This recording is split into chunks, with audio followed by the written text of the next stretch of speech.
listahan ngayon po hapon. Sasabihin ko na po yung kanilang mga pangalan, tapos sunod-sunod na lamang po sa pagtayo at sa pagbibigay po ng patotoo. Pagkatapos po ng mga patotoo, ay ating mapapanood ng isang audio-visual presentation.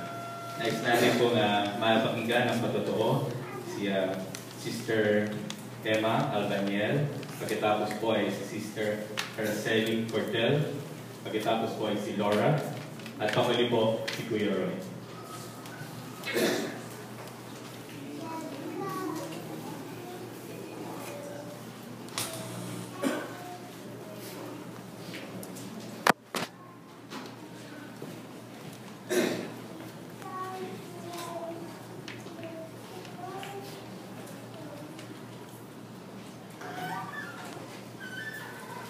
Good afternoon po sa kanilang lahat.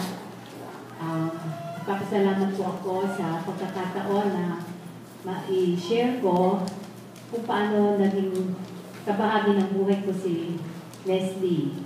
Na-share ko na po ito nung Sunday night, pero may mga hindi pa rin po nakarinig at ito naman po ay para sa kapurihan ng Panginoon. Nakilala ko si Leslie nung ako ay nag-join sa InterVarsity Christian Fellowship as a staff worker. Mahirap po ang naging assignment ko, pero sa tulong po ni Leslie, connected po siya sa Norma. Yung mga recipients po nila ay naging contacts namin at na-assign po ako sa Palara Academy, kaya marami pong ako nakilala na hindi ko po babanggitin ang maraming pangalan dahil baka kukulangin tayo sa oras. Hindi na po siya supportive sa work sa InterVarsity, kundi sa personal life ko. Nagkaroon po kami ng time na kapag may problema ako, nakakapunta po ako sa bahay nila at hindi po ako natutulog. Siya rin po ay napaka-faithful na pumupunta sa bahay, kasama po yung sina Laura, maliliit pa po sila Loris nung panahon na yun, in the 80s. Wala pa nga si Loris at saka si Ron. Kaya, parang talagang alam ko kung ano yung mga nangyayari sa kanya, alam din ako anong nangyayari sa buhay namin sa Gloria 5, sa Adong Mindanao Avenue. Kasi po, pumupunta din siya sa amin kahit po sa tricycle lang dinadala nila. Supportive din po siya sa mga camps and conferences ng InterVarsity.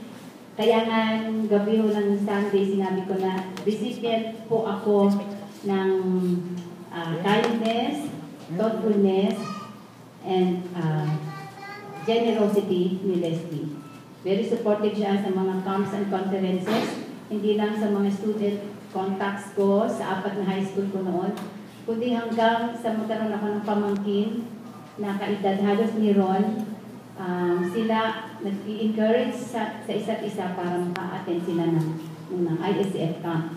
Kahit po hindi sa Metro Manila, outside Metro Manila o kahit sa probinsya, nandyan po si Leslie to encourage at magsabi na pa-attendin natin itong mga bata. Kahit po, minsan mahirap silang i-encourage kasi meron silang mga activities pag summer.